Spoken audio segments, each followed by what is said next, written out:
On today's episode, we'll talk about growing up normal in Hollywood, producing your first movie, The Bear, Halloween, and of course, learning trapeze for the Circus of the Stars. Just a little bit of business before we start. There may be a curse word here or there in this episode, so please listen responsibly. As always, our website, theop.io, is up and chock full of tips, tricks, and gooey operator goodness. Make sure to check out The Breakdown, where the best operators in the biz explain shots they have done, The Musings, where we discuss everything from quick tips to larger concepts of storytelling, the answers, the images, and so much more. I may or I may not take a break or two during this episode, but I promise that none of them will be longer than 22 seconds.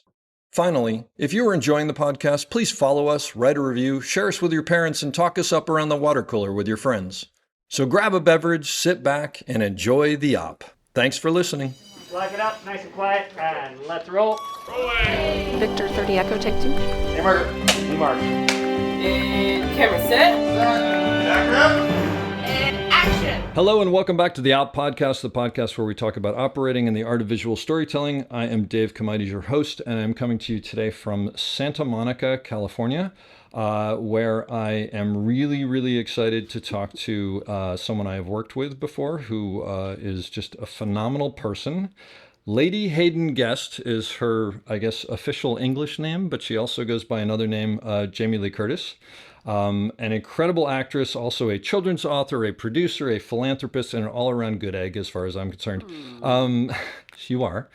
Some of the things that she's worked on, but I wouldn't even begin to go all the way. Halloween, Trading Places, A Fish Called Wanda, Anything But Love TV show, which she got a Golden Globe for. Knives Out, Everything Everywhere All at Once, which she got an Academy Award for. The Bear, which you got an Emmy for, I believe. So, and there's a bunch of other things in there I'm not even going to go into because it would take forever. Thanks for being here. Thanks. I'm very happy to see you. I'm sorry it took so long. Oh, but as please. we were saying at the beginning, in your world, if you're going to make a list of people that you want to talk to explore the whole art of operating, if those people are available to talk to you, There's you have that. a problem. There's So that. the fact is, No, you've that's been true. asking me for a long time. Yep. You've been dogmatic about... Have I been dogmatic? Has it been that bad? I'm dogmatic, sorry. and you know what? I was excited. Well, but it's not even that. It's just every time you asked, I'm like, yes, but Right. I'm leaving to go do this. So I'm happy as I am about to leave again to be able to sit with you and see you again. As you know, I'm very fond of you and very fond of the art form that the dance that we do together in our chosen fields. Now, before we go on, I have to ask you, when you got the English thing, do they give you a key or something? Like, can you get You know in? what? It's my husband's. It's my husband's hereditary line, and because I am married to him, I simply get the title. I just said it because I think it's very cool. I know. I have never made a reservation at a restaurant in London on using it. I can get a reservation under my own name, and so it is simply certainly an interesting curio in my life, and I've tried not to embarrass him or his family or the gravitas of the House of Lords and the House of Parliament and what they do and who they serve and who they represent. Well, I was going to ask, there's a little bit of weight that comes with that. Like, suddenly you... Well, there's a lot of weight right? that comes with it, but not from my standpoint. Yeah, It's no, all no. on him, and that's not even... Yeah, okay. That's a longer conversation. Of course, no. I think it's fine. I remember when you told me that we were on the set of Scream Queens and you offhandedly mentioned it, and I was like, wait, what? But there are a lot of what's with me. so I want to talk to you about working with operators, of course, but I want to ask you first. You kind of grew up in like the heart of Hollywood. As You know what? I grew up actually not. I grew up in the country. I grew up on a dirt road in Benedict Canyon. Okay. With it was a different time then. tarantulas and rattlesnakes and big dogs Oh, that's and a cool. golf cart that I used to crash into. So you had like a real eucalyptus trees. child- Oh, I had. That's we had awesome. there was a donkey wasn't our donkey in a stable directly across the gate from where I So lived. that's why you're such a normal person. So I actually, Hollywood was not a part of my life at all. At all. Yeah. And, yes, I might visit my parents when they did something, but I have no memories of that. Oh, is that right? Really? None. I would have And thought totally the opposite. Nothing. That's And amazing. Was that a conscious choice, do you think they on my made? mother's part, of Like- course. And we were kids. So there Yeah. was no. There was no cross-pollinating. We didn't go to premieres. We didn't do anything. Well, it was a different time too, right? It was a way different time. Obviously, the internet didn't exist. Yeah. And Yeah. so What a blessing.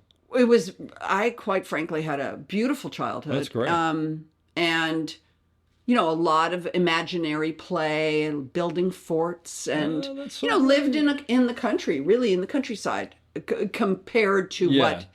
what, there was zero Hollywood Wow. cross-pollination Wow. with my That's childhood. fantastic. Yeah. And so did you always, did you always Never. think you'd go in? So, Never.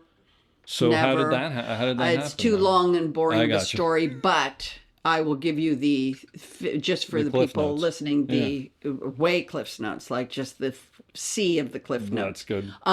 I was a terrible student, barely could crawl out of high school, barely could spell high school.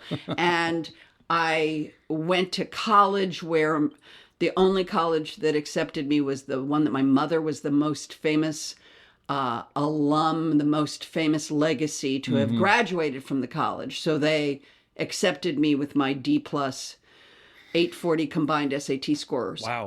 You're not kidding. No. Yeah. And I was a freshman in college and really thought I was going to be a cop. I was studying criminology and maybe social work, and I thought I'd be good with people. But I also took a drama class. It's just like, Just why not? but I was never in plays in high school. Yeah. I was not in show business in high school, although I danced, but I wasn't the star of anything. I was the kind of wacky girl off on the side. No, seriously. And it's the short version of the long story is that I came home at Christmas, ran into a guy that used to be a tennis teacher who was now managing actors.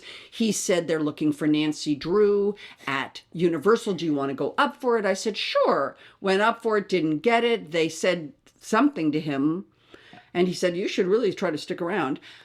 The college I went to allowed you the month of January to do one class. Oh, yeah, like and so I called the head of the drama department and said, can I stay in California and try to break into show business for the month and write a paper and get credit for drama? Smart. He said, yes. I said, great. Stayed in LA, went to acting classes and dance classes and wrote every day a journal and auditioned for a lot of things. And at the end, I auditioned for and landed a 7-year contract at Universal, gosh. which still had contract players. So I was Players. going to ask you, which meant exactly what? So that meant that you were paid a very small amount of money, and you were a part of a stable of actors that Okay. then they funneled into their TV shows and movies. Just whatever It's someone needed someone It to was look the like this. end of what they called the studio system, yeah. where studios had their stable of actors, and then over the years, free agency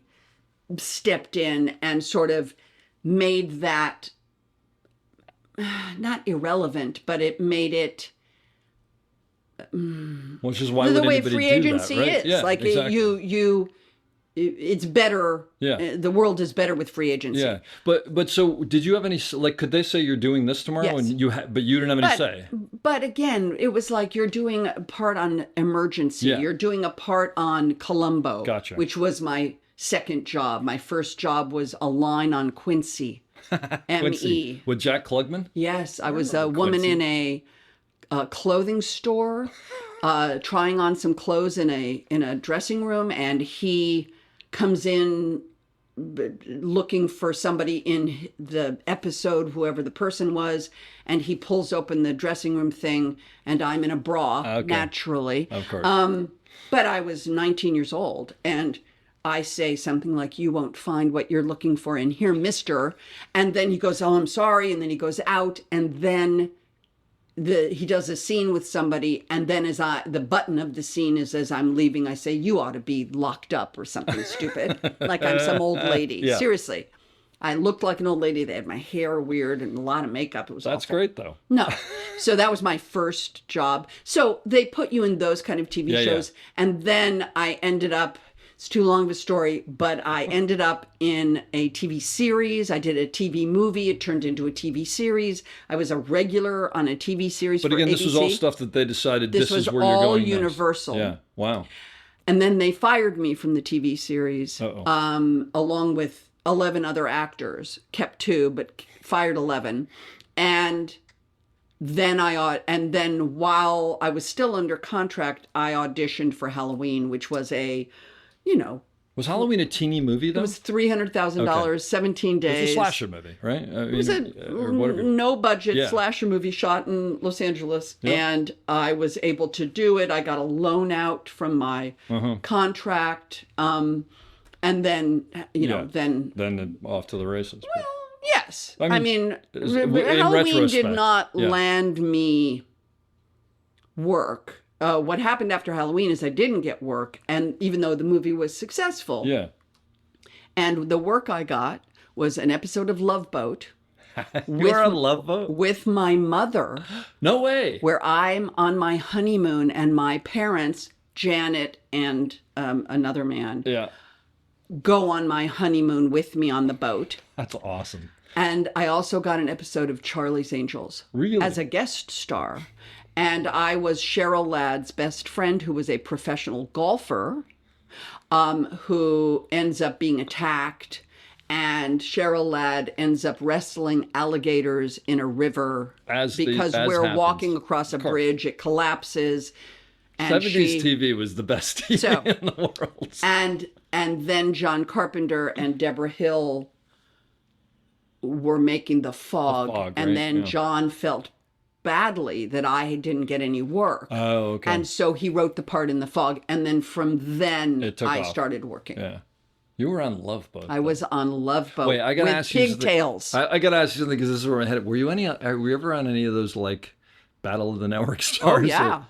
Were they just Oh, complete... I also was on Circus of the Stars. I also did all of the game shows. $20,000 Pyramid, Match Game, as a celebrity as a contestant? and Hollywood Squares. Wow. Because that's where you could make $1,500 in a weekend. And for me, $1,500 was a lot Well, it was of a money. lot of money back then. But anyway, you yeah. did 3 shows a day, and you got paid $500 a show. So I was on Match Game, I was on $20,000 Pyramid, Hollywood Squares, and Match Game. That's awesome. And I was on Battle of the Network Stars, and I did Circus of the Stars, where I flew on the trapeze. And in Really? fact, I posted just the other day, I heard that the man Bob Yerkes, Yeah. who was the aerial specialist who taught me. Oh, who like trained? Oh, who so they send trained you to me. train before? Well, you, he had a place deep in the valley. He had a rig in his backyard. No way. And he passed away like 3 days ago. And I made, if you go on Instagram, I made a tribute to him I with follow you, but I pictures, must- I'll check- pictures I of missed it. me No way. doing it, and then the pictures of me from the Circus of the show, Stars yeah. landing my trick. Did you do it well? Well, I fell the first Into a pass. net. Wait, Well, you're it's a probably net, tied, but and you're tied on. No, you're not You're not tied on. You don't have those things on the side? No. Really? Things have changed there too. They wouldn't. let No, you do that. no. Was that freaky? It was intense. I mean, man. 'cause, It's like, so you're intense. saying You it- know what? People don't know. The thing that's really intense Yeah. is when you're inside, it's less disconcerting. But when I was training, it was in his backyard in Encino. And you are standing 40 feet on a platform 4 stories. Yeah.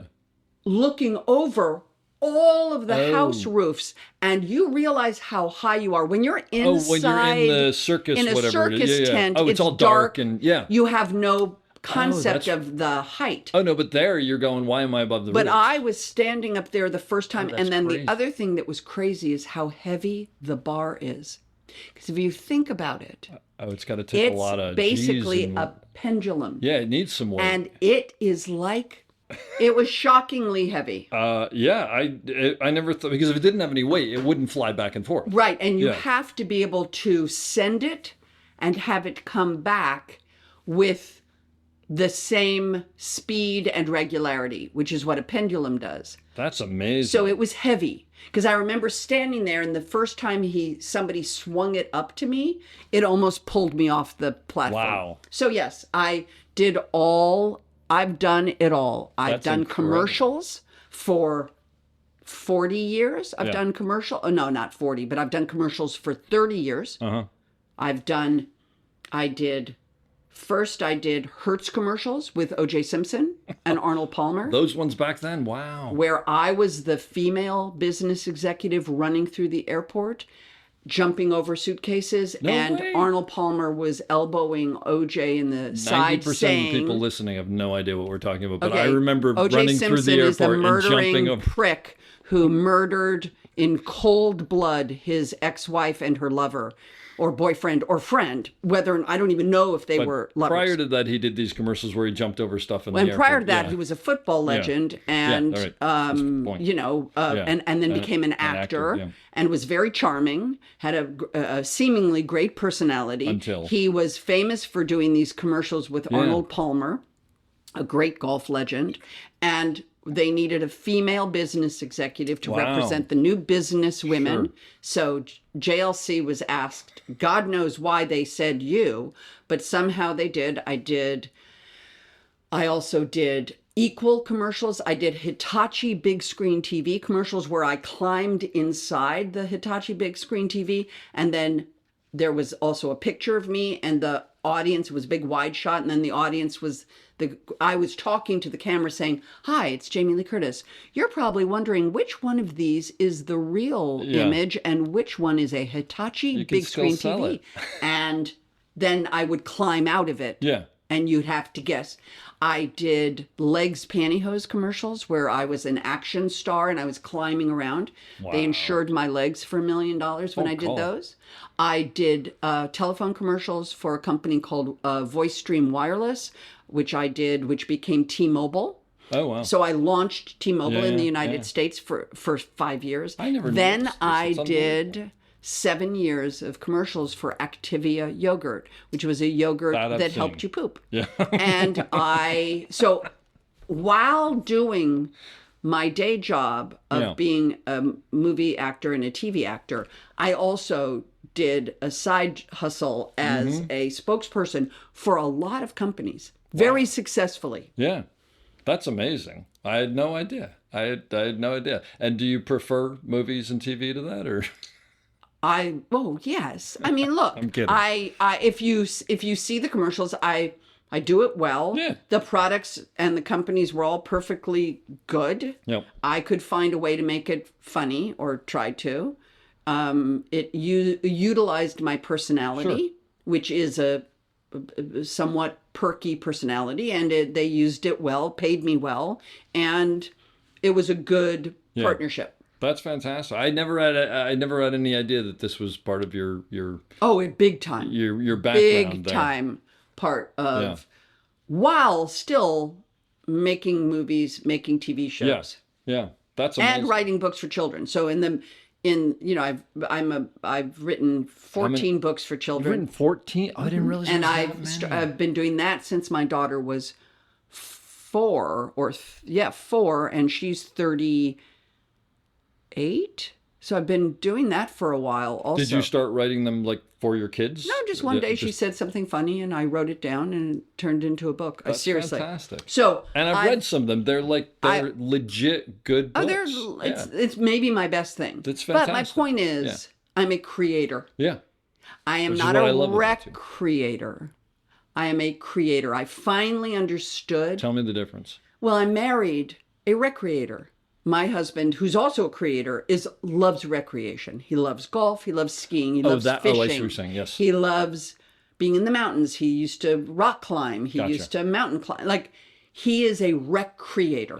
Yes. I did all that but with none of the passion for it. I do it. I went to tennis camp when I was a kid, so I'm a really good tennis player. I learned how to ski as a kid, and I used to go to ski school. So I'm a really good, I'm a very beautiful skier, but I have none of the joy and passion for it because. gotcha. Yeah. So what I have learned, Dave, in my old years, is that I am a creator, and like that. if I look back, I go, wait a minute. All those commercials, all those books for children, like all of a sudden I go, oh yeah, I've been writing books for children for 30, like 35 that's a years. career unto itself. Like yeah. created out of my head books, ideas. So, and now I am presently becoming an actual producer for television and film. Yep. And podcasts. I started a podcast during. I mean, it's funny. I thought we would be talking about is camera operating. Well, but no, I understand. But like Yeah. during COVID, I started a where it goes. podcast called Good Friend. It was 2 seasons on whatever, and it was just me in conversation about friendship. Oh, that's the power of fantastic. friendship. I didn't know that. I'll was look for it. excellent. It's on iHeart. Okay. It's called Good Friend, and it was excellent. And I did them all before I left for Budapest. So I did like 40 Oh my interviews like in 2 weeks. It was insane. Oh boy. But then I also did a scripted podcast where we recorded actors and during COVID called Letters from Camp, which was on Audible, very successful. That I think I heard 1 or 2 from, and I thought it was really fascinating. And it's funny. Yeah. And the really good actors came and joined us and played. So I also That's great. had never done that. That's part of my little You're company. definitely a multi-hyphenate. Now I am big time Yeah. because now for the first time I'm a boss. Yeah. So after I'm 66 in November, I'm a boss. I now have a company under a banner at Jason Blum's Blumhouse, and I'm sure he gave it to me as a what do they call it? I'm sure he allowed a first look deal with me. Was a bit of a vanity Of course. deal because he also wanted me to do 2 more Halloween movies. And I'm sure he said, yes, give her a little money. And yes, Jamie, you can bring us any projects that you think would be good. Yeah. And I'm sure he This never. is the price of I'm admission, sure it was a and- little yeah. bit of an added bonus to get me to agree Sure. to do 2 more Halloween movies for him. And almost immediately, I brought him Scarpetta. So Scarpetta is a TV series that Nicole Kidman is going to star in, and I'm going to play her sister. It is a 2-season pickup for Amazon. We are shooting in Nashville. That is a giant show. I think Patricia Cornwell's books have been These are based on books. they are all based on books by Patricia Cornwell, with a character of a medical examiner named Kay Scarpetta. And I think there are 30 books, and I think my she's been gosh. doing this for 35 years. Wow. And they've never come to the screen. And this is the thing you're leaving to go And do I right am now. leaving Yeah. to go do that, but I'm producing the show. I am acting in the show, and for Jason's company, it's a Sure. It's And significant. then I also produced a movie for Jason's company and Apple called Paradise, which is the story of the Paradise Fire of 2018. That looks amazing. And the true story of a bus driver named Kevin McKay and a school teacher named Mary Ludwig, who basically came together, evacuated 23 kids who were stranded and couldn't get to their families.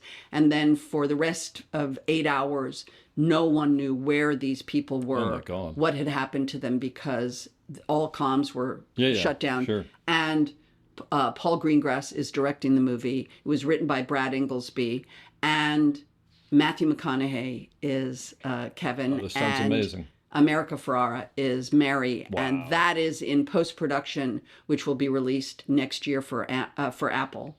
And that's a movie that I brought to Jason, and then And how does it feel to be able to see that and go, I started. had a part. Not only I had a part of it, but this probably wouldn't exist if I didn't start it going, right? so I've been in show business a long time. Yeah.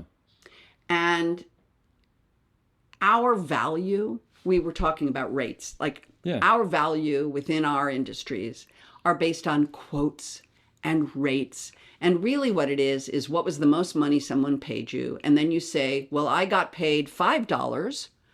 So if you want me to operate for you, you have to pay me $5. But really what you should do is pay me $6 because everybody deserves a cost of living raise. Mm-hmm.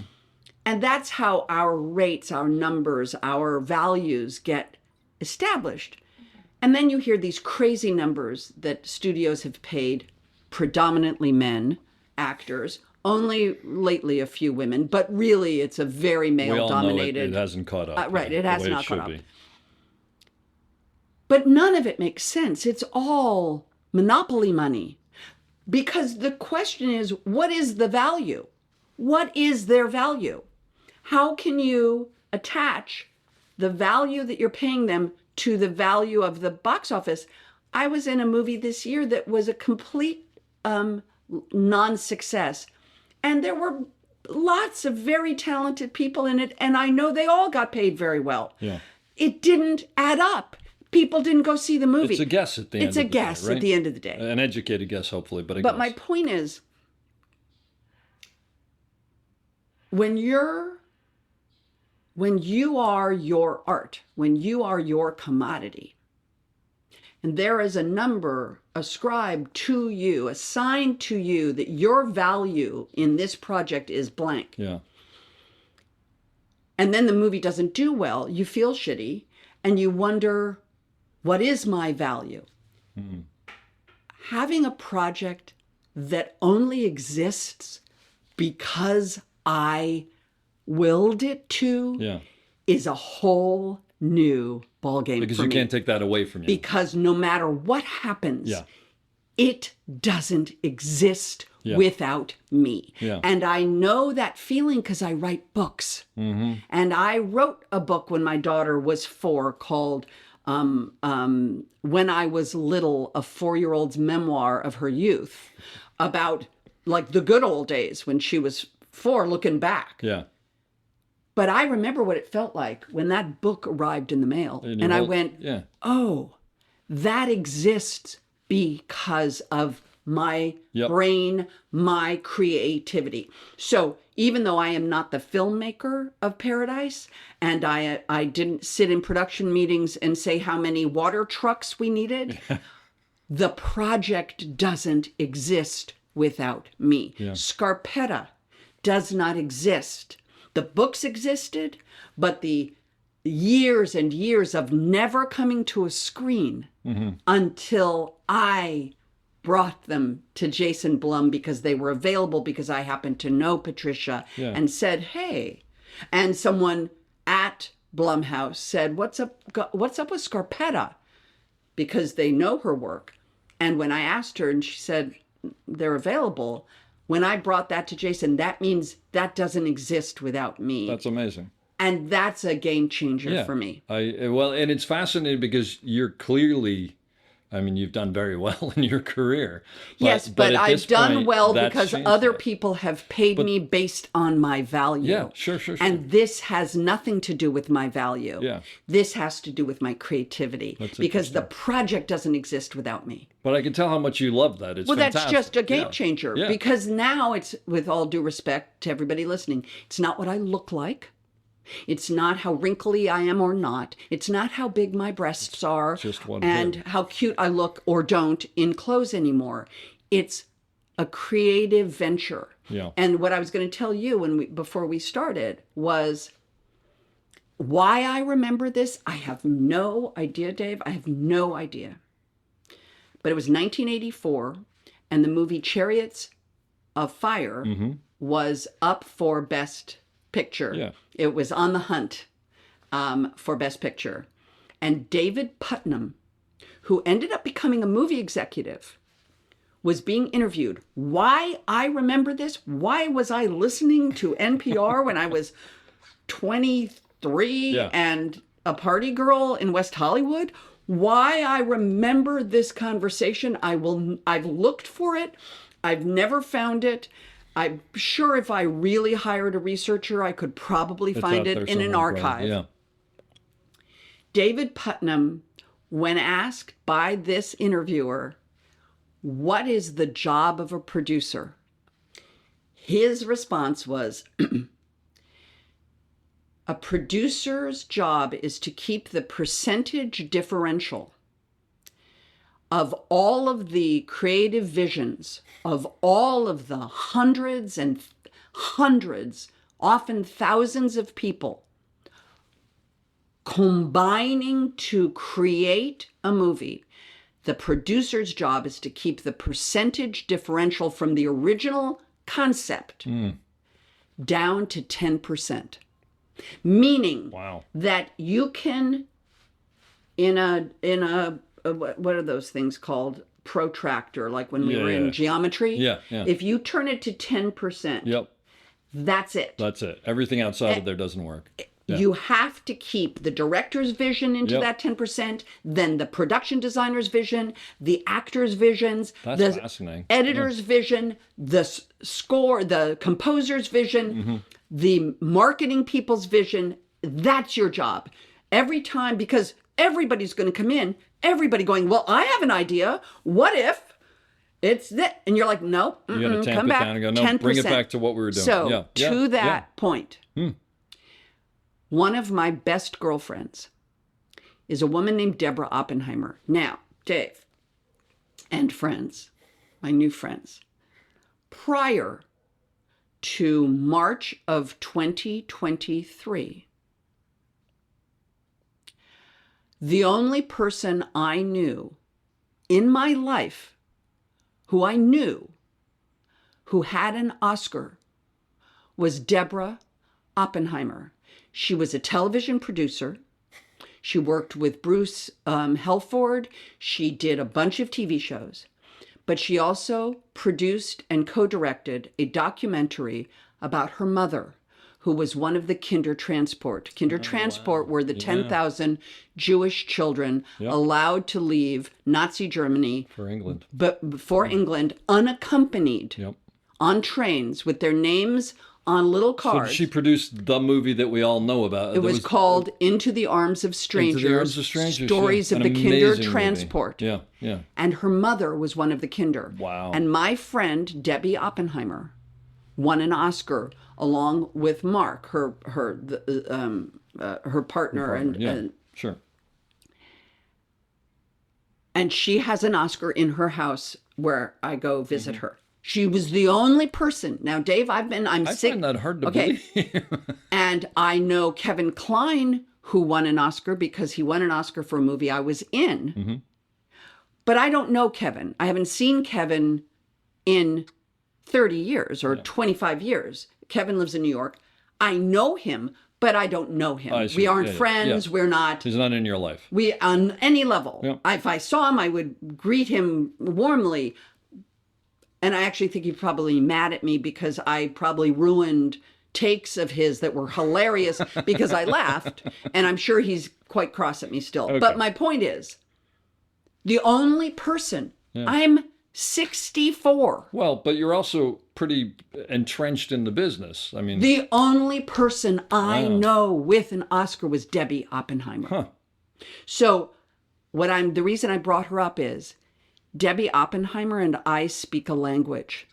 And every time we're on a business thing or something's going on and she'll say, this happened good, or I am writing about Scarpetta, like I think it's going to happen thing. It's been a 4-year process to get Scarpetta to a screen. Every win, like when we made the deal with Nicole Kidman, I said, we closed with Nicole. She wrote back and said 10%.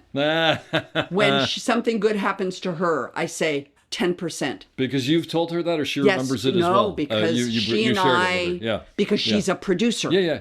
Oh, that's And fantastic. she and I speak the language of 10%. That's fantastic. And so that's really my job as a Yep. producer if you're really running something. Yeah. Now, as an executive producer, it's slightly different because you're 2 steps back. Yeah.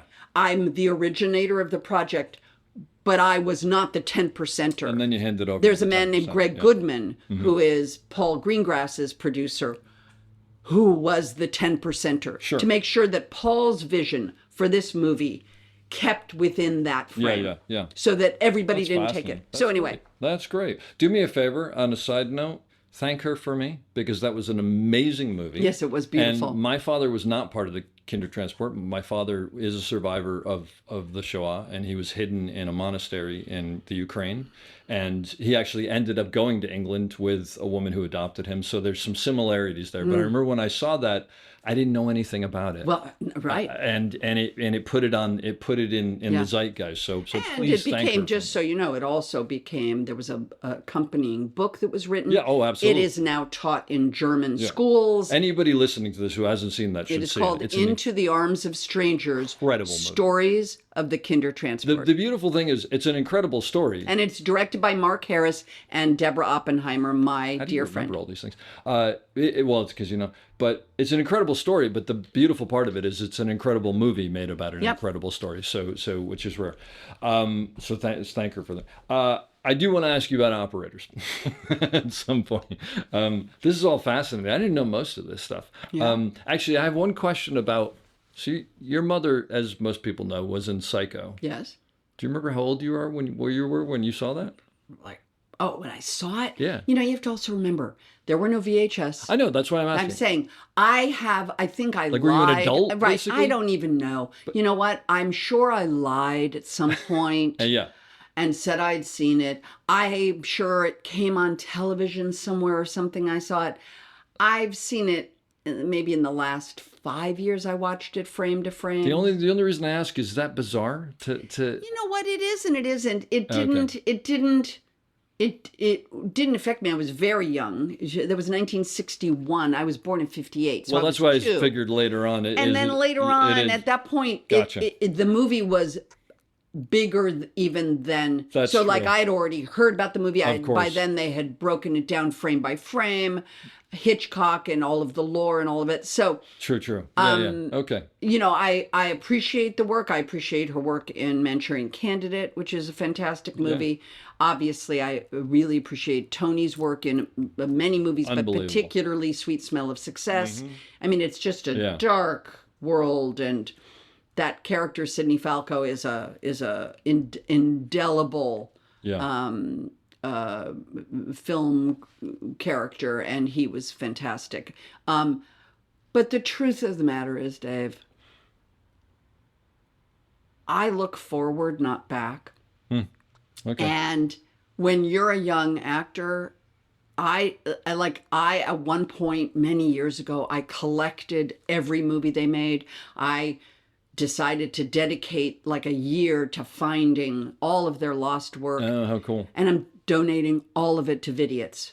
Because Vidiots is the film, like, I don't need these in my... No, let someone enjoy them. And they exist because I found them and then found things. So blah, blah, blah. That's so, great, though. but I haven't watched Gotcha. all of That's their why I asked, work. because I don't have any frame of reference to them. And it would mean I'd have to sort of stop. I was raising kids. Yeah. I'm married. I'm working all the time.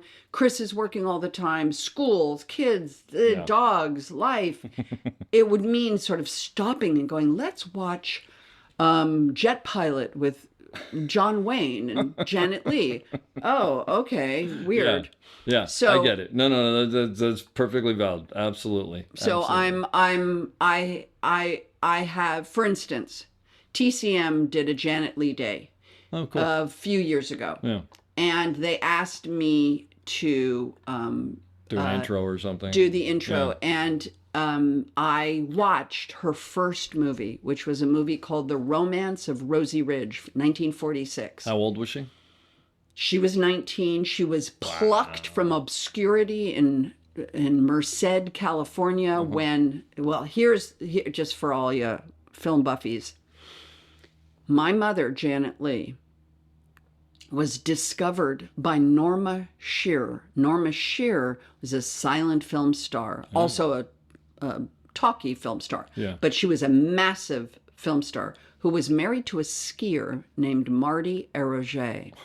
And Marty Eroget and Norma Shearer were staying at a motel in Big Bear where my grandfather was the desk manager and happened to have a photograph that he took of Jeanette, his daughter, on his desk. And Norma Shear said, "Wow, she's quite beautiful. Who is that?" He said, "That is my daughter, Jeanette."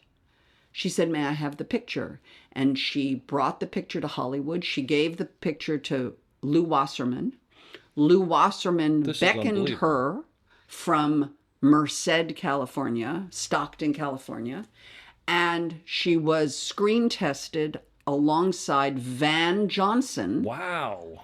And got the lead in a movie set in the Civil War called The Romance of Rosie Ridge, and changed her name from Jeanette Morrison to Janet Leigh and became an actress. That's unbelievable. So that movie I watched, having not seen it. Yeah. And she was fantastic. And so great. I always thought it was a silly movie because she would talk to me about remembering her. The first line in the movie is she's a young country girl, and the mail delivery, or the, not mail delivery, but like the town crier came by the fence, and her opening line was, "Any news, Ninny Nat." And Ninny Nat was the name of the person. Yeah. Any news, Ninny Nat? You know, I can't even say it. Yeah. And so I always thought that the movie was sort of silly. Yeah, if that's what you know. Sure. And it turned out to be a very dark, very about, you know, the Civil War, and a very heartfelt performance, really powerful. That's great. And that's how she became an actor. Oh, that is an amazing story. So she was discovered, I was discovered. Yeah, that's amazing. I would have never have been an actor, Dave. Amazing. Ever.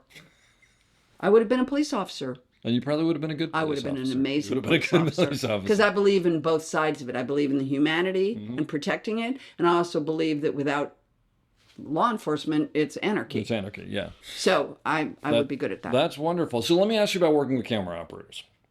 I love them. As I you know you do, which is why I love you, because I we had such a love them. good time working on Scream Queens. I love them. First of all, the most important thing for people to remember is that even with video assist, the camera operator is the only one seeing your performance. I don't care if they're video monitors. They're not seeing it. They're seeing a transmission of it. The operator is the only person. Do you think that's because of proximity? I don't disagree with you. I mean, Well, it's proximity, but it depends what kind of lens you're on. If you're on a super long lens, you're going to be far That's away true. from No, me. that's a You're good not going to point. be up, and you're not going to be. But there is a connection there, right? It's what I learned from the beginning was that the camera operator knows, and this was before video assist. This was before any easy way. There was no playback. You shot the scene. I don't care if the director is sitting directly underneath the camera. They are not seeing the performance. Exactly what it The is. only person who's seeing it is the operator, which is why very early on, I made sure that I had a connection with the operators so that I could look at you and I would know. And you say, I want your feedback. I want to be, this is a dance. Yeah. You know, we talked about it at the beginning. It's like a dance. Yeah. It is a dance. And I'm not talking about Steadicam and handheld and the work on the Bear with my crew, which was truly like ballet. It was gorgeous. I have to ask you about that. Well, of course. Gary Maloof's a good friend of mine. Well, and Phenomenal that work operator. on that show is It's incredible.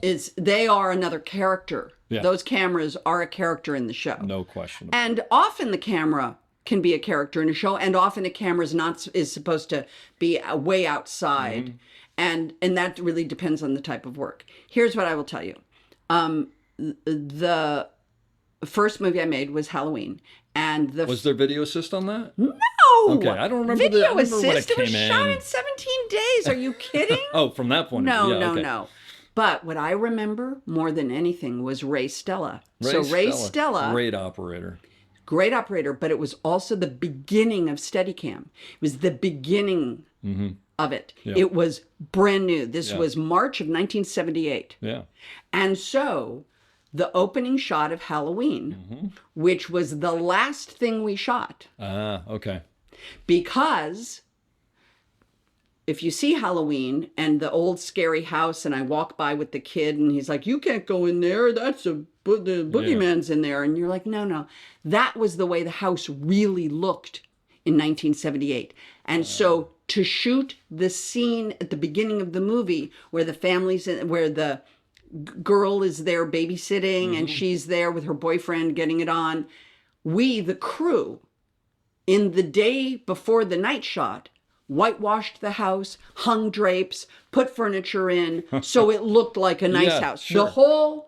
The actual scary house looked like a scary house. I gotcha. But then we whitewashed it To make it look like the nice but we one. only whitewashed the parts that were going to be seen on in the frame. So you would have half a room painted, and Great. the lighting set was very rudimentary. Yeah. And so you would also see grips and electrics, or the one grip and the one electric, Yeah. kind of running lights. Like the minute the camera passed, they took the Reusing light, them. went to another Oh my hallway, gosh. lit that hallway, because there was no money. Dean Cundy was the DP. on Dean that, right? Cundy was Yeah. the DP, but Did you help paint the house?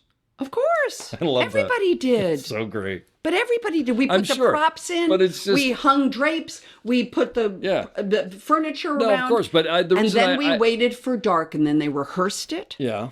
in the light. And there were guys standing in the corner with a light. And then as soon as a ray passed him, it. he went and lit the And other reused room, it. and then great. we rehearsed it. Yeah. And then we waited for dark. And then I waited outside along with the few other crew members who weren't actively. That's Deborah Hill's hand at the beginning of the shot. So when he goes into the kitchen and he's wearing the clown costume and he reaches into the kitchen drawer, that was the producer, Deborah Hill's hand, because she had little hands. Yeah. He was supposed to be a little boy. Yep. And they would start the shot, and then they would come in from the back into the kitchen, get the knife, come into the living room. Then the boy left. So then the camera hides for a second.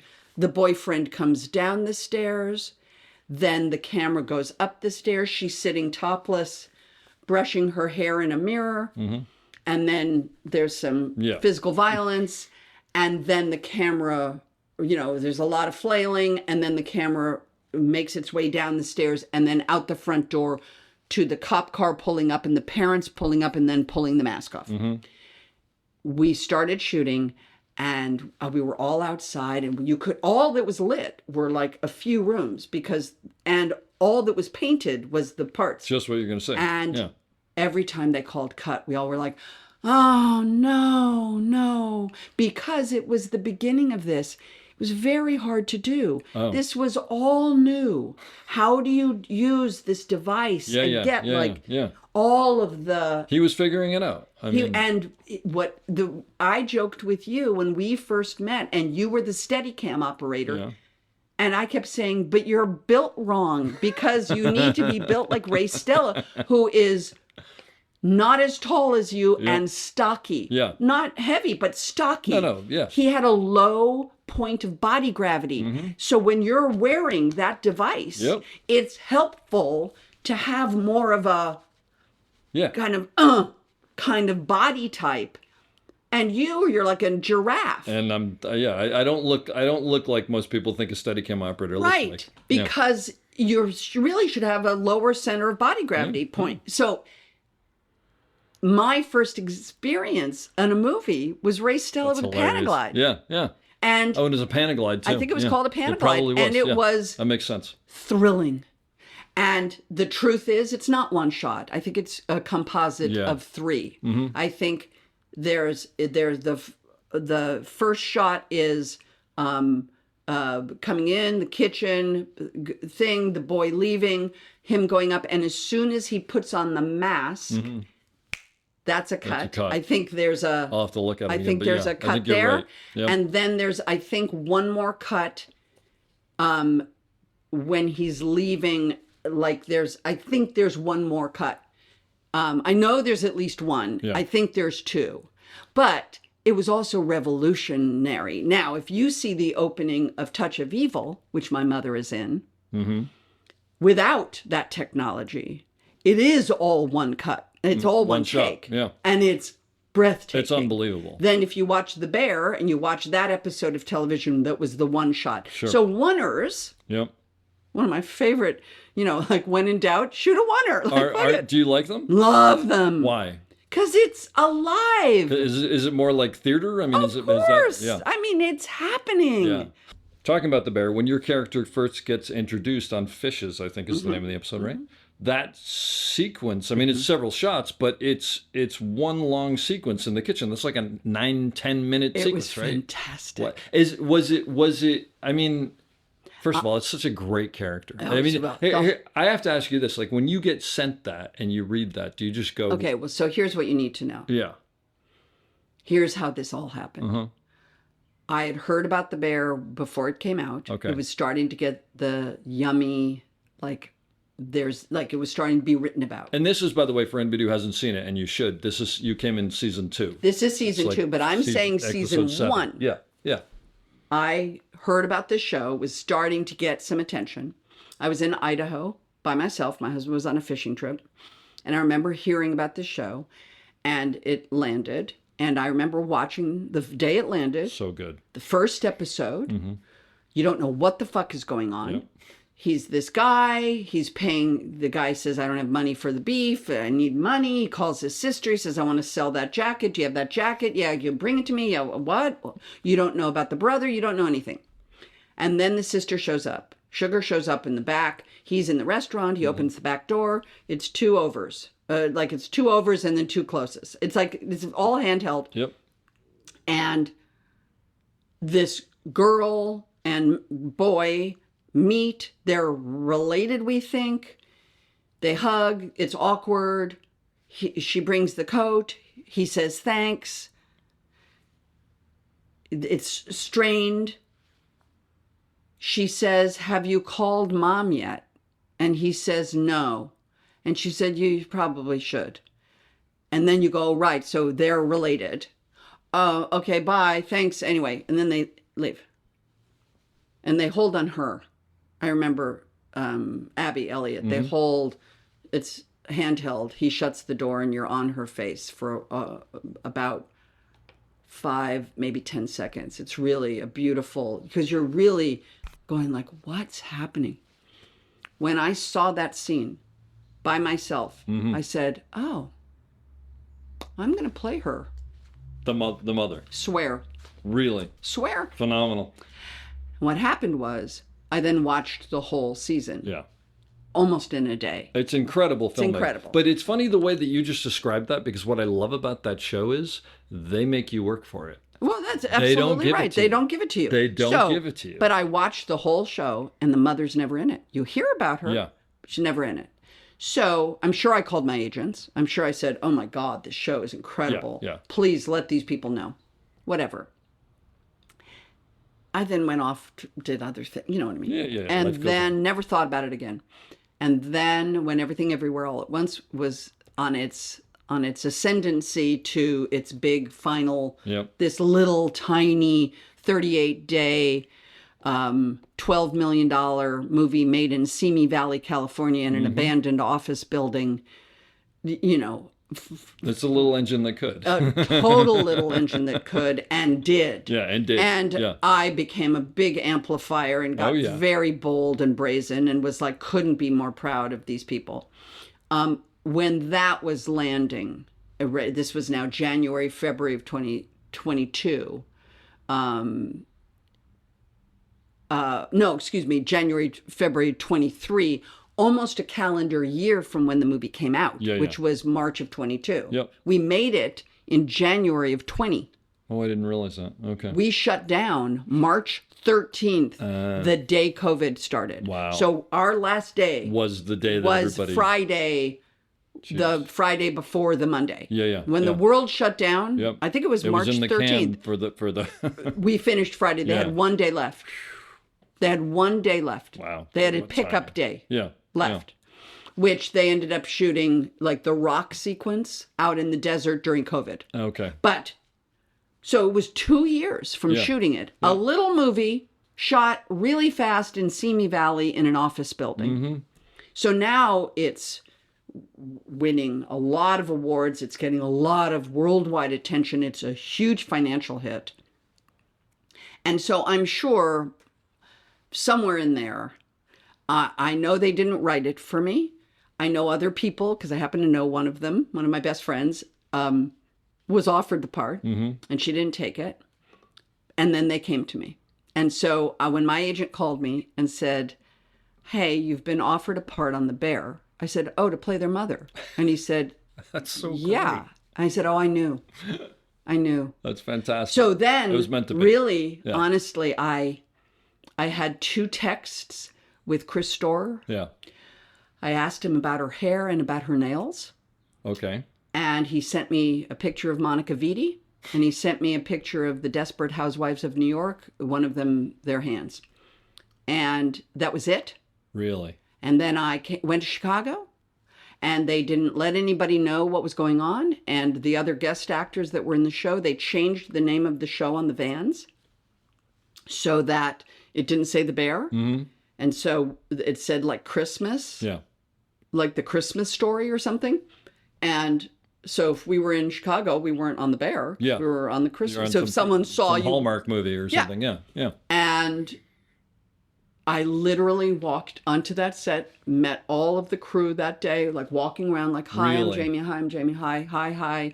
And then Coco Store was there with the food, and we talked a little bit about the food. Yep. And then Chris was like, all right, let's run one and see where you guys are going to be. Yep. We ran the dialogue.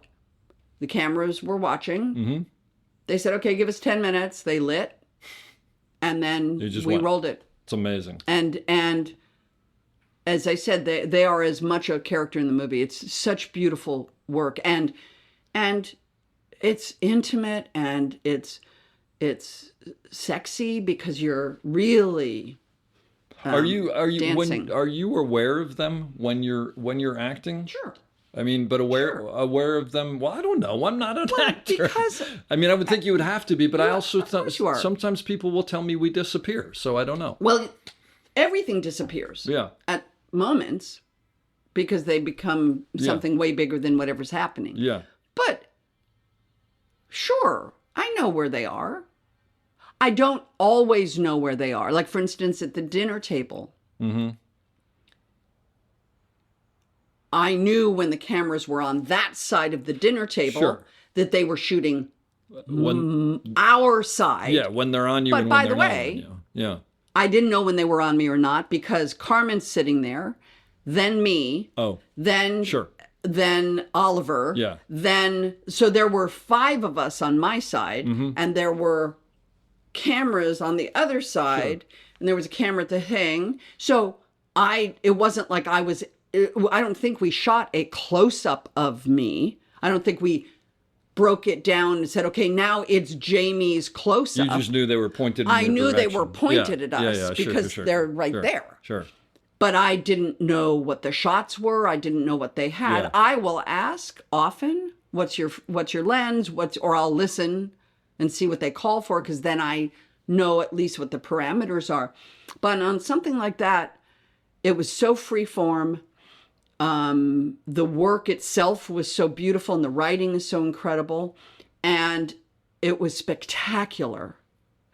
And I don't even know if they're on comms. I guess they're on comms. I don't believe they are actually. I'll ask Gary, but I don't think they are. but then my question is, how is Chris communicating with? Do you wait and finish a take and then I say? think that's what they do. I mean, in other words, every show is different, but I'm pretty sure that show they're not Okay, talking to them. so- They expect them to go in there and find the story. So what happened with season 3? Was again, I was in Providence with Bob Elswit, Mm-hmm. who I'd been working with, and who's his own operator. Yep. Maybe not always, but he's definitely his. At least on that movie, On that anyway. movie, Yeah, he yeah, was his yeah. own operator, and great crew, great people, and I went to Chicago. I finished that movie and went straight to Chicago, Mm-hmm. and walked on to the hospital set and was seeing the same crew that I now Yeah. a year later am seeing again. I don't really know people's names yet, even though I insist, as you know, on everyone wearing name tags. I love that about you. And I don't care if it's a piece of camera tape with your name on it, Yeah. because I am not going to know people's names, and I hate that. Yeah. You know mine, I should know yours. Yeah. And when I walked into that hospital set, it was a small little room. I mean, my God, it was no bigger than my dining room over Yeah. there. I mean, it was very small. And there's a hospital bed. And I walked in, and Chris Storer was there. He said, so we have a camera at the end of the bed on a slider. We have a camera over her to you, sitting in the chair. And we have a camera over you to her. We'll just run it. Let's go, no rehearsal. And I said, the whole 27 pages? And he said, yeah, the whole episode. And I said, oh, baller. Yeah. Okay. Let's go for Fuck it. it. Let's go. Yeah, Let yeah. it rip. Yeah. Let's let it rip. And we let it rip. And I said, but wait, I get up and go to get ice, and then I come back. He goes, yeah, you can get up and go get ice. And I was like, Okay. baller. Way to go, Chris. And I'm telling you, Dave, we did one take. I know both Abby and I went off on a weird little, I remember there was a moment where I remember we were looking at each other and we were like, did we go are we off road right now? You mean within the scene, you're Within sort of the like, you can scene. realize both of you are trying Well, it to was go, where are we? 27 No, I can't pages, even, I can't and- imagine a page, let alone 27 And pages. it was that thing of like, yeah, oh yeah, no, we are, oh no, I see And the then path. meander back. And then it's like, oh yeah, there's the path. That's And then we so kept cool. going. And I remember we did one full take all the way through. Yeah. Pete arriving, Donna leaving, and Pete and Sugar alone in the room.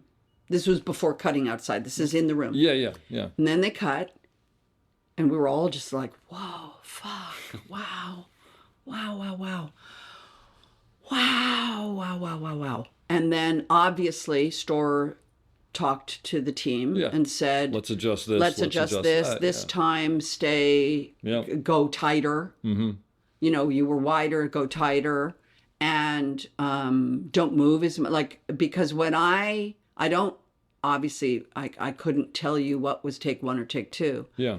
But he made small adjustments. We did it again, and Abby wrapped at like 10:15. And I think our call in that room was 8:30. That show in general doesn't go to lunch. But I'm saying, because they wrap but before here's that. But how in general, crazy yeah. this is. It's amazing. That was an entire basic episode Yeah. in that room. Mm-hmm. And I think the call time on set was 8:30. So our call was 7:30 Yeah. in the trailer, right? The crew call, they were lighting and doing whatever they did in the room. And then we showed up at 8:30, and I think Abby was, when they said that's a wrap for Abby from this episode, and it was 10:15, we had done 27 pages twice. It's incredible. And then I did the little scene with Pete out in the Yeah. hallway.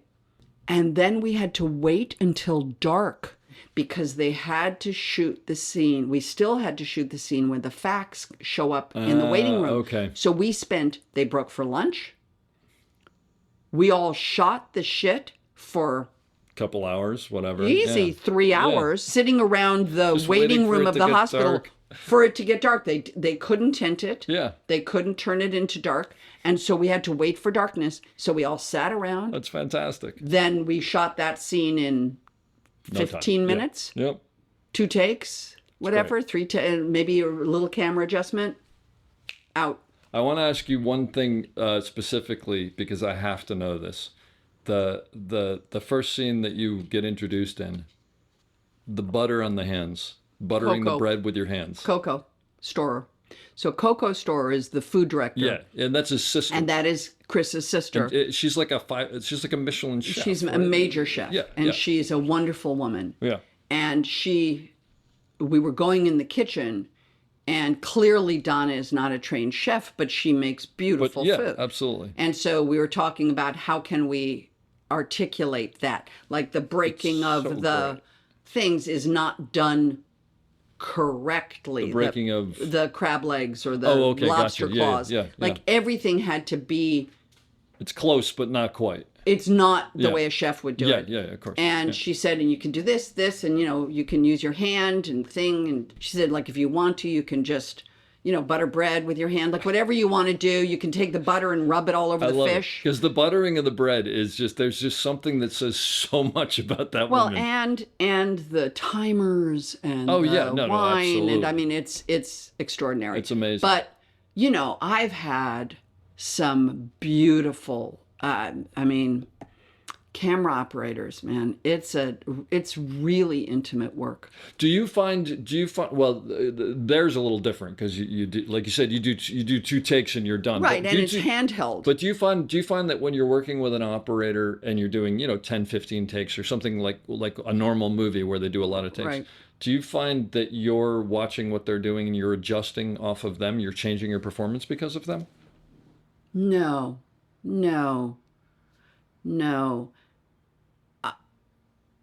I really feel like they are the ones who understand what I'm doing. Can you tell pretty quickly on a show whether If you're with an someone can. operator? Because some can't, right? Some just like an actor, some hit it, some don't, right? Yeah. But I find for the most part, look, Well, you're also at a point where you're on things I where you're just probably did a working movie. with people who This will make you Yeah. laugh. I right before I went to Providence, Rhode Island, worked with James L. Brooks on a script he wrote that's cool. with Robert Elswit shooting, someone I had worked with before and I knew personally. Phenomenal cinematographer. Fantastic. Did you watch Ripley? I've seen Oh unbelievable. my fucking God. Such a well-deserved It's award. It's incredible. unbelievably Oh, beautiful. it's incredible. It's too beautiful. It's too beautiful. Every frame is a Andre Cortez photograph. it's incredible. Insane. Yeah. But prior to that, I had done this little under $2 million movie called The Last Showgirl that was directed by Gia Coppola, starring Pamela Anderson. Pamela Anderson. Yes. I saw some- yeah. I was in Vegas. I was in it for 4 days. Yeah. And it was shot on a shoestring budget, and it was fast and furious in probably 17 days. Mm-hmm. And the camera woman was fantastic. She was also the DP, Autumn Durald. Oh, And- know her name. but- yeah. I had never, I'm just not in that world. So I just was like, yeah, you're cool. We've shot short ends. We shot on film. It was Awesome. incredible. It's great. So I was there 4 days. I shot quickly. I had this very beautiful experience. Great character. And when we were doing Freaky Friday and they said we're starting Freaky Friday, I said, we had to shoot it fast. And Matt Clark ended up shooting it. You're talking about the sequel that you just did. The Freaker Friday, which we just did. But I was a producer on it, and so I was suggesting people, and I said, hey, I did this movie in Vegas, and this woman was incredible, so fast, and I think it's going to be beautiful. And her name is Autumn Durald. And then one of the producers laughed at me and said, Jamie, she shot Black Panther. And I was like, no. This girl's name is Autumn Durald. No. And they were like, she shot Black Panther. And I was like, oh. Like I didn't realize the kind of level of her expertise because I met this girl on this low budget movie where we were being taken to the set in the, the Kia of the PA, the kid who was 17 years old and had a broken down Kia was driving us to set. And I met this woman and she had this cool crew. Anyway, and she also operated. You don't know. Yeah. And she operated. Mm-hmm. And so that's also just really fun when... That's great. Yeah. Yeah.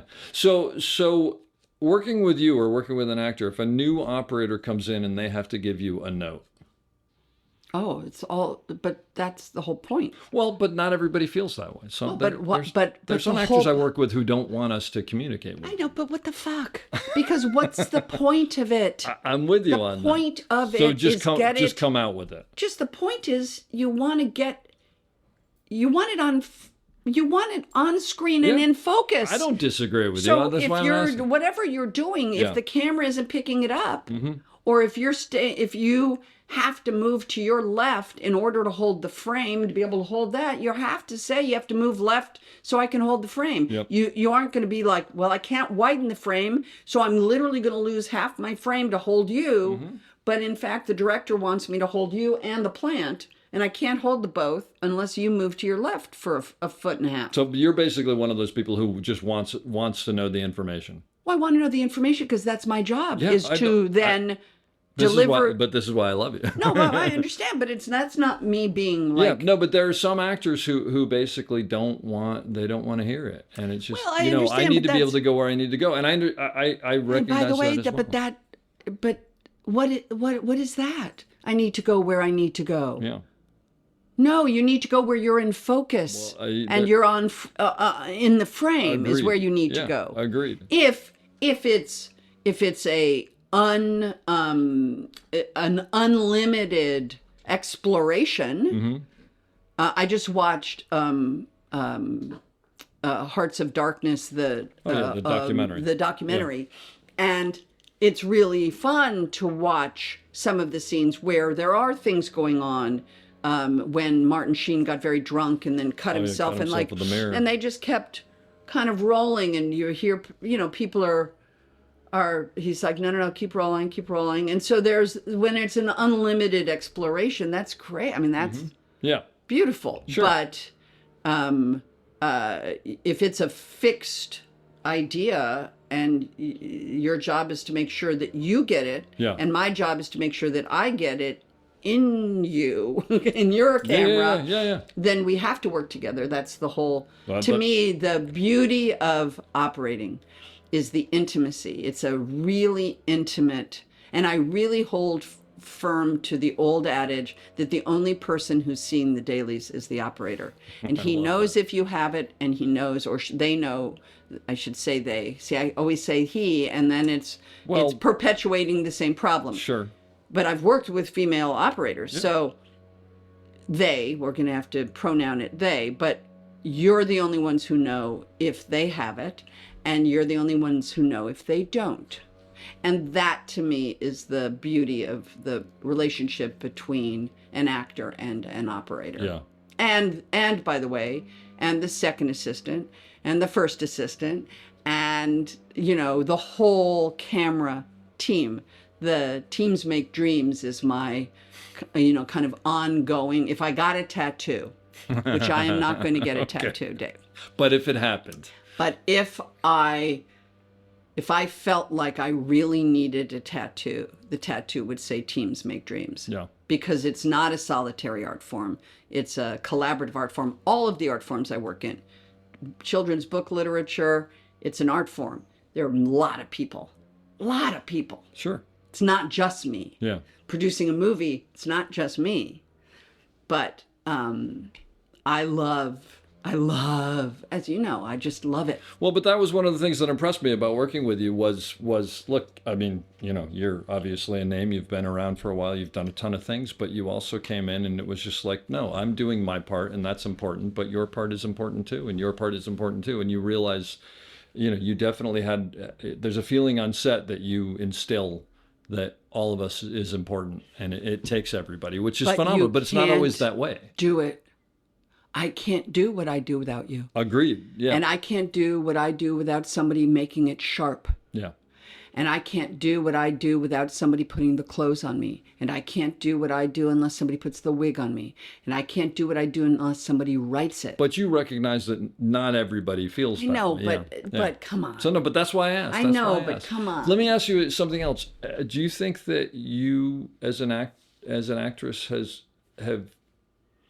do you think it's changed working on film versus digital? No, The process hasn't. no, I don't. It's still the same. I same don't. You just don't have to. You can actually keep going more. Yeah. I mean, there are aesthetics to it that I'm way beyond my pay grade. Yeah, and I'm not talking about the final product. I'm You just know, talking about I'm saying no. Well, it no. just is I mean, exactly. It's the same. honestly, the longer you can shoot, the better. Yeah. I mean, the an longer you extent. can shoot, the better. It just allows the flow Yeah. to not have to be interrupted by. We're at the end of a mag. We have to reload. Yeah. And you're in the middle of an emotional exploration. You have to hold it while they, But did you feel sometimes with digital that you find yourself going, "We got this a while ago, and we're just continuing Well- because we can," or does that not happen? No, not that much. Yeah. No. I mean, I no. I want to ask you something about everything everywhere all at once. When you get a script like that, I didn't know anything about it. I couldn't tell because you. even watching the movie, I'm not completely sure. Here's what I will tell you. I got sent this. I didn't know what the fuck it was. I read it. What I understood was who Deirdre Beaudeirdre was. I know her. Okay. I know her. So that's what made you say, "This is something I want to be a part of." This. Oh, I know her. And Such a here's great what I will name. tell you. I did a movie years ago that Billy Bob Thornton directed called Daddy and Them. Never even heard of It it. was it was when he was with Laura Dern. Okay. Her mother, Laura's in it. Her mother's in it. Kelly Preston is in it. Wow. It's about a family squabble, if I remember correctly. And I was asked to come in to play Ben Affleck's alcoholic wife, law partner wife, older than him, And when I spoke to Billy Bob, I said, "But I can go out there a bit, right?" And he said, "Oh, yeah." And I wore white, like pull-up pants with stirrups and like a sailor blouse. And I bouffanted my hair and I did a lot. I let my tummy go and like put on underwear that was way too small and then let my tummy go a little bit. And I remember what it felt like, the freedom of being like, oh, I don't have to be a pretty girl anymore. I don't have to look cute in Really? a bathing suit. Yeah. I can be an actor. And I loved it. And I have the Polaroid from Daddy and Them. And when I met the Daniels, I read it. I went, oh, I know who Deirdre is. Yeah. And I met the Daniels. Showed it to him. I brought that Polaroid and said, I would like to go somewhere like this. And they were like, yes, you would, and we would like you to go there that's too. And great. so then I understood. The only job I have in something is to understand who I'm doing. Is my part. Yeah. None of the rest of it matters to me. Wow. Because it's none of my business. I'm my business. Fascinating. So for me, I knew who she was. And the truth is, we shot the first 2 days of that movie were Deirdre at the office. Okay. So the first Right day off was the bat. over me To the two of them. the three of them. Three of them. Because Okay. Yeah. the James Hong is there, Michelle Key, they're all on that side. We did all of their angles. Yeah. The wide, over me, close on them. Then we did Michelle going down the kind of the shot of her going back into the closet. And then the second day was on Back me, on you. Yeah. wide, over them, close on me. And basically 2/3 of my part in that movie were shot in the first 2 days because that's my Yeah, and then there's the action stuff and then after there's that, stuff but that's that a different happens, thing. but it's Sure. not. So right off the bat, So you're right off the establishing bat, the character and like, everything. Yeah. Oh, Yeah. first Yeah, that's all. of it. first frame Sure. Yeah. was Deirdre. But what the reason I said it is, so, and then I was like, then we did the stuff in the closet, blah, blah, blah, blah, blah, blah. And then I left the movie for a minute because they then kept shooting and the thing yeah. and doing the thing. And then I joined back up. And when I joined back up, they were in the laundromat. And I remember I have a scene outside the laundromat, sitting outside. But prior to that scene was the scene of the Key and Michelle in the laundromat having their reunion, if you will. And I remember I was there watching. And I remember watching it and thinking, oh, this is a movie about love. Oh, wow. That's what it is. That's all. That's amazing. And I saw it because I saw that being filmed and I Yeah. thought, oh, that's what this is. Oh, okay. All of you wacko, all the Yeah. wackiness of it. Yeah. It was like, oh, this is a movie about love. Okay, I got this. That's great. And that's just coughing, and my dog is coughing. You okay? Oh, he's fine. Yeah. It's just, But so I didn't know what the movie was, and That's I've wild. seen the movie, obviously, and it's beautifully done. But at the center of it is love. Yeah. Oh, that's wonderful. That's wonderful. Do you have any suggestions for newer camera operators on what they shouldn't do with actors? Or what they should do, by the way. But I'm always more interested in what I'm not that person. I wouldn't have that level of that doesn't surprise me that that's your answer. yeah, I'm not that person. I'm not going to suggest anything. Because one of the things that I will say is that as a camera operator, when I come in to work with an actor, one of the first things I'm trying to figure out is what do they need from me? And some need a lot and some want nothing. And you kind of have to be a chameleon because you want to be successful with that and you don't want to get in someone's way. Yeah, see, I appreciate that. I really do. But I think you have a different approach to it. Yeah, Yeah. I don't separate out. Yeah, which I appreciate. I Don't get me feel wrong. I'm as much a member of a crew. It's just I'm the one saying the words. I feel like it's what do you need from me? Mm-hmm.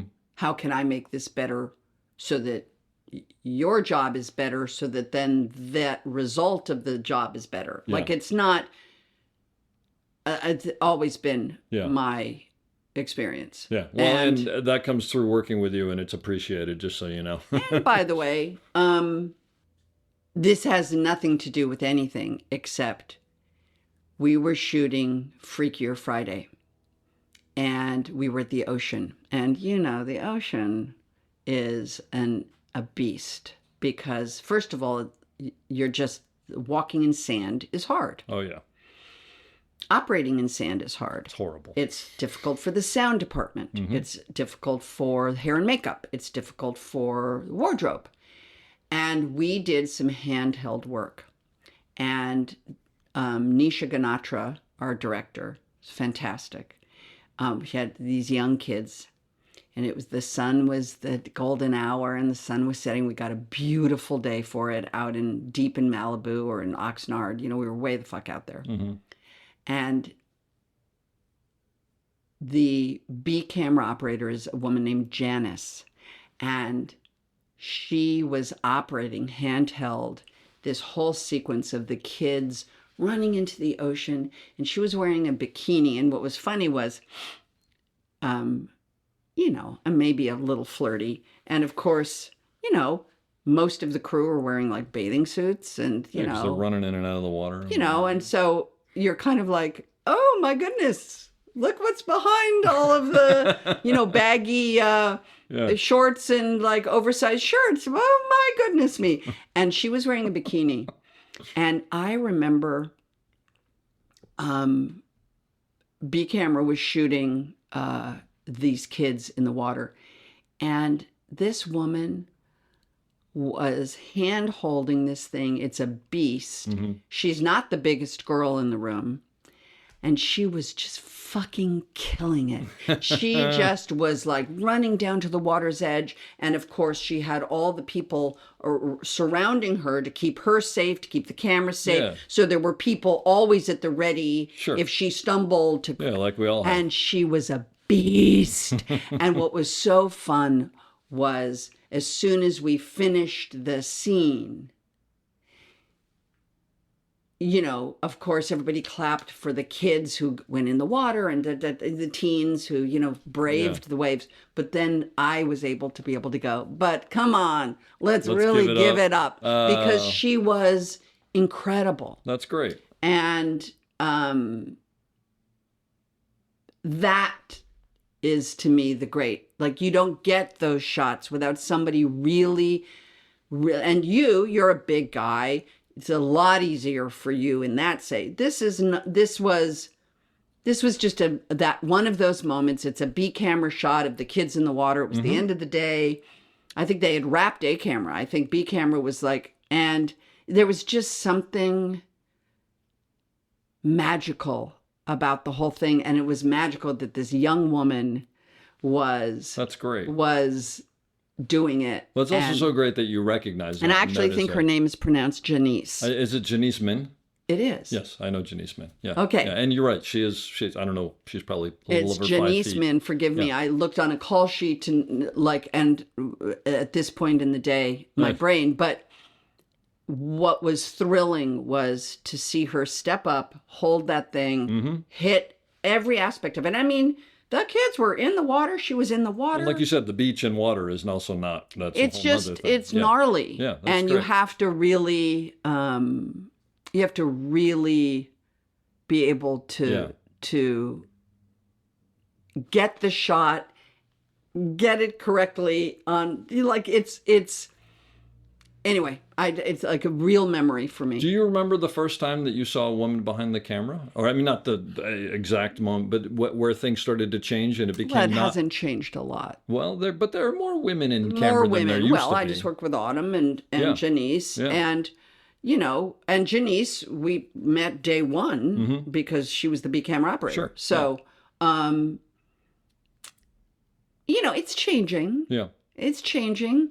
It's jobs that demand apprenticeships. So it demands people like yourself to meet a young woman who wants to be an operator And help bring them up. Yeah. and mentor them and say, well, why don't you come on this movie with me?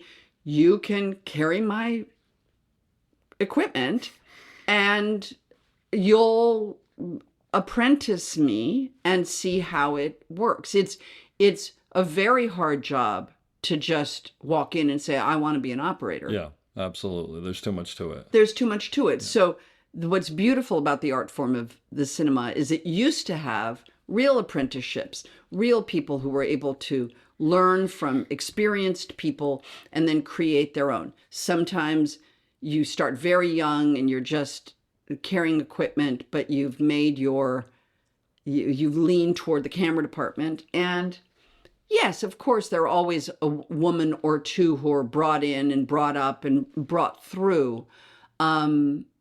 But, you know, let's just be honest. It was a male-dominated world. 100%. 100%. Well, that's why I was asking. Do you remember when you started to see it? I mean, because Yeah, and independent films usually. yeah. I mean, like for instance, Halloween. Were there any women on the crew other than maybe hair and there are makeup? the still photographer was a woman, Kim Gottlieb. Deborah Hill was the writer producer. Yeah. But all But not of in grip the- electric camera. No, yeah, no, it was a no. male-dominated thing back No. then. Yeah, absolutely. And you know, there are more. Do you know Larissa? Larissa Supplant. She was in Providence. She was in Providence because with I know me. she did a movie in Providence, and she works with the DP whose name is escaping Bob me. Ellsworth. And Bob Ellsworth. So I assume. And so yeah, Larissa's like great. Larissa was somebody who She's been a second AC. She did Donnie Darko with me. Yeah, she's fantastic. and I have become girlfriends with her. Like Oh, we that's are great. because I really liked her, and she's an amazing that whole crew was Yeah, he has great people working for her, but Yeah. she's fantastic. Oh, that's so nice. That's so nice to hear. yeah. I want to ask you one random thing, and then I'm going to ask you for your final thoughts on something. Just because I was reading about this, you took on a project where you help resurrect, I guess is the word, the great synagogue in Budapest. Well, here's really what happened. I was shooting this movie called Borderlands Yeah, in Budapest during COVID, Uh-huh. 21 February through April. Oof. and very isolated, Yeah, right. awful. I mean, far, talk far, about being isolated, but you're in a separate country. It's even yes, harder. and it was Yeah. the protocols were. I mean, they were great. Not one COVID exposure on that entire good. movie. Giant movie, hundreds of extras, and somehow we managed to stay COVID free. I'll tell you, I don't know about you, but I think back now about what we were doing just a couple of years ago, and Yeah. I can't fathom I can't it. fathom it either. I can't. I can't It's like I fathom don't understand it it. either. Yeah. And I was in Budapest. I had been to Budapest once before with my sister. My sister Kelly and I went on a Trace Our Roots trip. Uh-huh.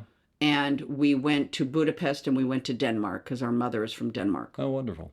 And we went to Budapest and we went to Bornholm, Denmark, which is the island where my mother's family was Oh, from. cool. And years before, a group came to Tony Curtis, whose original name was Bernie Schwartz. And they came to him and said, "You're a prominent Hungarian. We would like you to help us raise money to restore the Dohány Street Synagogue in Budapest. It was destroyed, it was badly damaged during Yeah. the war. We would like to restore it to its grandeur. We would like to go around the world and raise money to do so, but we would like you to be the spokesperson." Yeah. And he said, "I'll do it if you name it after my father." So my grandfather was named Emanuel Schwartz, and the organization was called the Emanuel Foundation. And they raised lots of money. And Tony Curtis was their spokesperson. And I'm sure he did some fundraising for them. My sister Kelly also participated. And then they went to the opening of the synagogue when it was restored, this exquisite building. And the tree of life that's in the courtyard, and you can buy leaves in the names of departed people. It's beautifully Oh, done. that's wonderful. And I had known of the Dohány Street Synagogue. My sister and I went to it when we were in Budapest, when we were there on the family trip. So I even took, when I was shooting in Budapest, even though it was COVID, I know the rabbi, and so I was able to take a group from the movie on a weekend to see it. to the synagogue, got a tour of the synagogue, Nice. and but when my sister and I, when we went on our trip, we didn't go to the small village of Matesalka, where Tony Curtis's family, the Schwartzes, was actually were from. originally from. Okay. Because in our short trip, it meant a day, and we stayed in Budapest, and then we went to. Our trip was like 8 days or something. Yeah. So when I was there, I said to the production, I'm going to. I had many days off. I said, on one of my days off, I'm going to go out to Matesalka, and arranged it with the people in Matesalka, and went out with a group from my movie in a bus. We went out to Matesalka, and, I did not realize I was going to be, met the way I was met, which was a very elaborate ceremony. And there is a museum. There's a Tony Curtis Museum and Cafe in Matesalka. That you had no idea about. I had no idea. Amazing. And then, of course, I saw the synagogue where my grandparents' names are on the wall, because there are a lot of Schwartzes from Matesalka. And so what I had said to them was, well, and it's a kind of burned out, it's a shell of a building. Yeah. So it will never be restored as a synagogue, but clearly it's a town meeting. It could be used for events.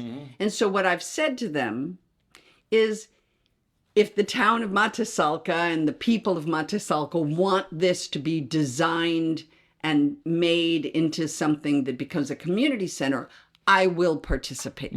So I have simply put that out there. Yeah. Oh, I got you. I am not leading the charge. I am off doing a lot of other work, but I have put it out there. I have made that very clear to the people of Matesalka that if the Hungarian government and if the people of Matesalka want to raise some money, I will then join them Yeah. and give that's wonderful. and support. I'm not going to Yeah. Just do it. Well, and also actually what I like about that is the fact that you're saying to them, what do you, it's your This is yours, what do you it's want to not do? As mine. opposed to a lot of things where people come in and go, this is what I envision. Well, and I don't have that. Yeah. And That's wonderful. I don't think that's probably going to happen, but nonetheless. Well, but you put it out there and you go with that.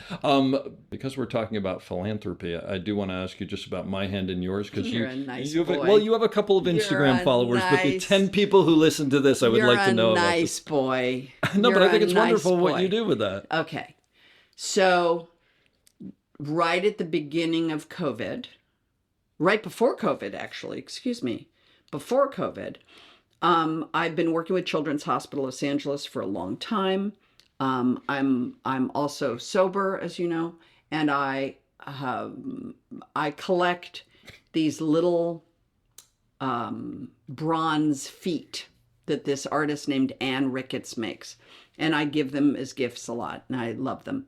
And I had this idea whenever, for years, let's just say, God forbid, you had a death in your family or someone you know was injured, or God forbid, some awful thing has happened to you, and I had heard about it, Dave. I would have sent you a note because we're friends, and I would have said, hey, Dave, I've heard about blank. I'm so sorry to hear that, blah, blah, blah.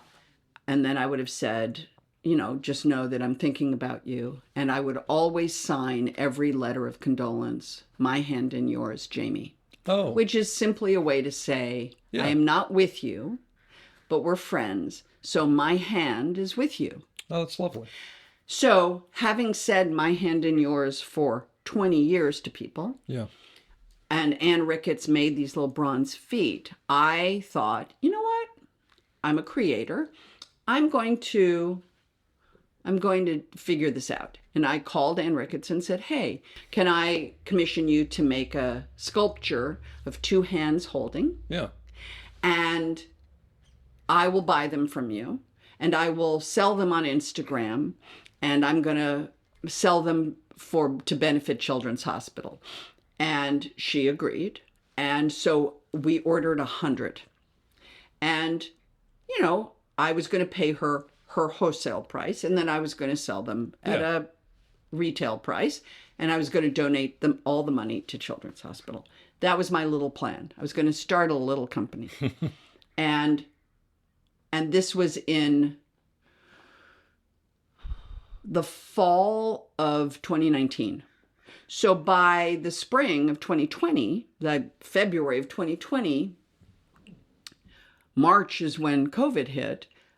The sculpting had been done and the forging had begun, and we got the first amount. So it was during COVID. This was probably now April by the time I received them. Mm-hmm. And I thought, oh, wow, people are going to need these right now. Oh, yeah. And when COVID happened, my very close friends who run a bakery called Rock and Wagner Bakery in Los Angeles, they pivoted their bakery within a day to a delivery system. Like they were unbelievable in like a day, realizing that people were going to need food delivered. Sure. And all of their greengrocers, all of their dairy grocers, all of their pasta makers who would be normally bringing it to restaurants, all the restaurants were shut down. So what were these people doing with their products? They then became a marketplace. Oh, wow. And within a day, they had an online store where you could order pasta, milk, butter, bread, a box of greengrocer, like a random box of lettuce, broccoli, tomatoes, apples. Yeah, it's like a CSA almost. And because they were a bakery, and a bakery is all delivery, so they had 20 delivery trucks and employees, they pivoted it and turned the Rock and Wagner restaurant into Rock and Wagner Market and offered a delivery system. So I could order pasta sauces, pasta, bread, cheese, milk, dairy, all the baked goods that they did, croissant, rolls, blah, blah, blah, loaves of bread. And it would be delivered to my front door. And they had a thing on their website. And I called them up. I was like, who the fuck made your website? That's incredible that in a day you've pivoted. I mean, like it was a week. But I mean, it was like a week later. Yeah.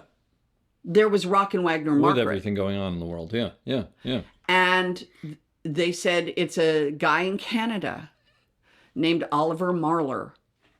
And I went, wow. And I called the guy. I said, hi, I'm a friend of Hans and Patty's.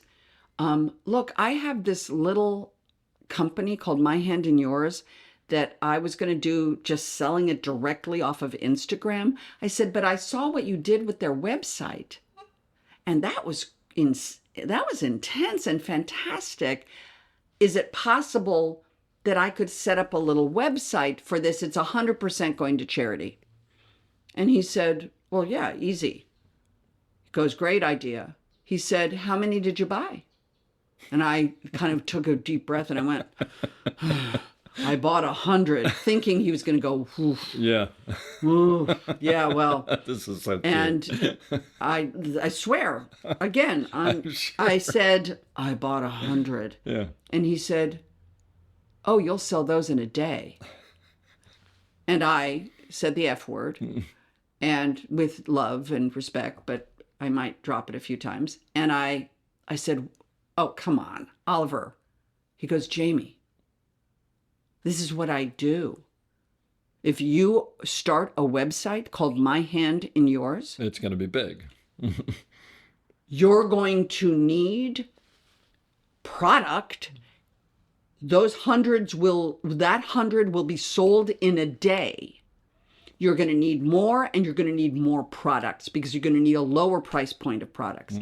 And that created then this company that I now still run. 5 years, we're in our 5th year. That's great. And we now, if you see, go on the website, myhandinyours.com, it offers a range of there's a lot products. of things on there. Yeah. There are low price point items, beanies, and notebooks and those kind of things. And everything is hand oriented. We have toys, we have stuffed animals, we have a beautiful array of products. But all the proceeds go to the children's hospital. 100%. It's fantastic. No money is kept for overhead. Yep. It's all done, all the money. We've raised $1.5 million Really? in 4 years. That's amazing. Out of this building that we're That's in. fantastic. So it's a mom and pop. It's a small business. And it's a My labor of love. assistant I mean, Jenny. It's totally a labor of love. So good. And we will see if we get to continue it, and if we had to shutter it because there wasn't enough support for it. Then you made $1.5 million We've for made a hospital.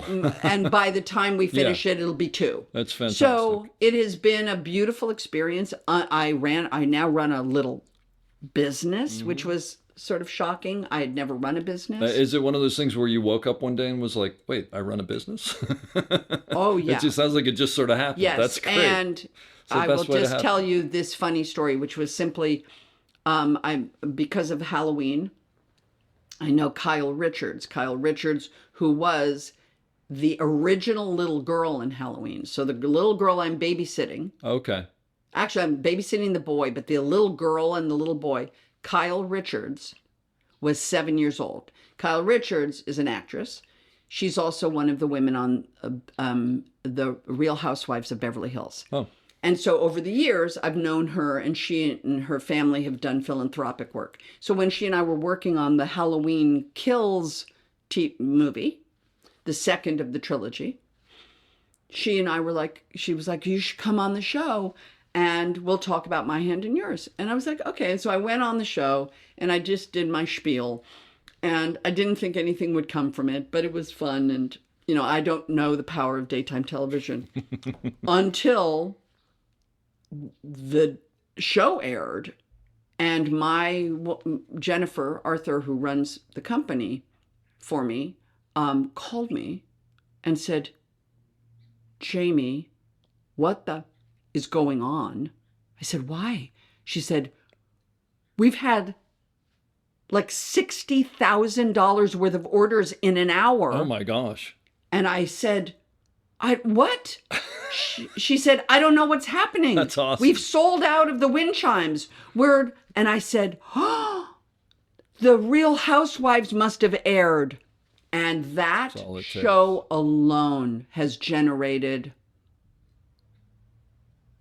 at least $200,000, maybe $250,000 worth fantastic. of products being sold by our little company for Children's Hospital Los Angeles. That's the power of daytime television. That is great. That's absolutely wonderful. My daughter had a very serious operation years ago at Children's Hospital, and they're phenomenal, and she is doing great. So that was that's one of the reasons why I'm so. It's fantastic. It has grown into a really lovely little enterprise. That's fantastic. Well, this has been fantastic. I so appreciate you sitting down talking. Still, with me. Dave. You still look like you and I could be twins. Oh, you and I could be twins. I'm not that good looking. Yeah, you and I could be twins. I'm going to leave you with the question I leave everybody. Okay. Someone who's getting into the business now, or maybe this isn't, well, but I'll ask it anyway. Or maybe you, when you first started, that you wish you knew. What's your advice on how to succeed in this business?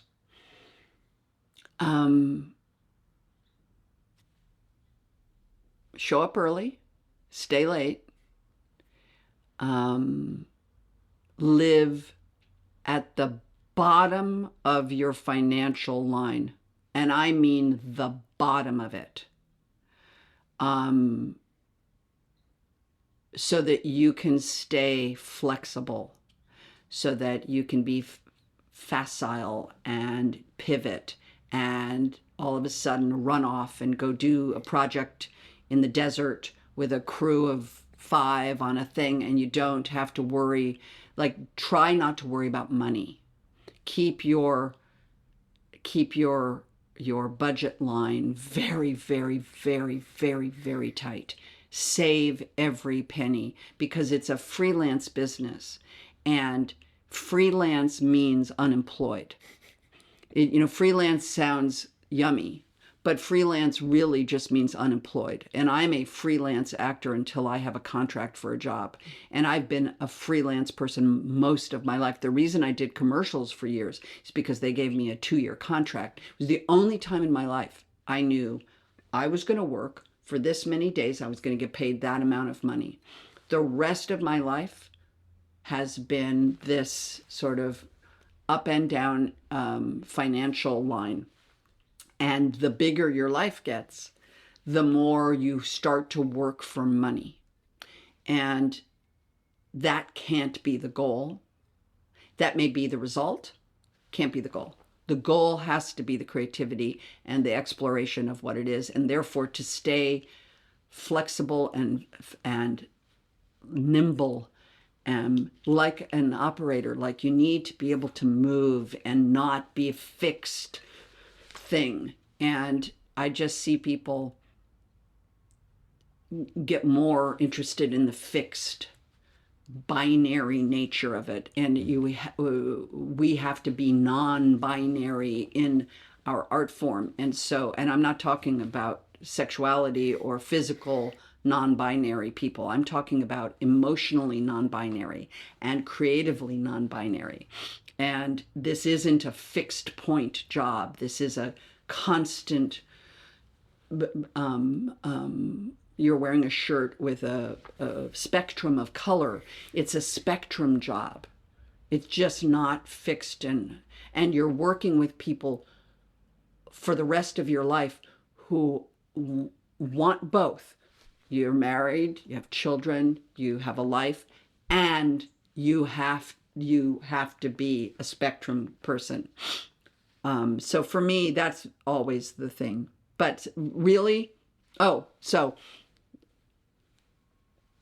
get there early, really early, and stay late, and write thank you notes. So if someone gives you an opportunity, you make sure that that person knows that you appreciated it. Be it, if it's not a thank you note, stop by a bakery on your way to work, pick up a bag of pastries for your crew. Whatever it is, make people understand that you recognize the collaborative nature of the art form, and that by doing it collaboratively, they will remember you for that. And they will remember you for being early. They will remember you. And by the way, when I say early, I have to remind people, people are always like, oh, come on. You can't be late in show business. You're not allowed. And I mean, you can't be late. If your call time is 12:18,